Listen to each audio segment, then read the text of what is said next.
சின்ன முருகைய சிங்கான முருகைய சின்ன சின்ன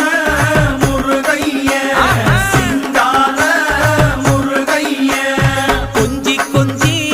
தமிழ் பேசும் செந்தில் வடிவேலனவ கொஞ்சி கொஞ்சி தமிழ் பேசும் செந்தில் வடிவேலனவ சின்ன சின்ன முருகைய சிங்கான முருகைய கொஞ்சி கொஞ்சி தமிழ் பேசும் செந்தில் வடிவேலனவ சுப்பிரமணிய சாமி என்பார், கார்த்திகேயன் என்பார், சுவாமிநாதன் என்பார், முக அமுதன் என்பார், பாலசுப்பிரமணியன் என்பார், கருணாகரன் என்பார், கதிர்காம கந்தன் என்பார், கதிர்வேல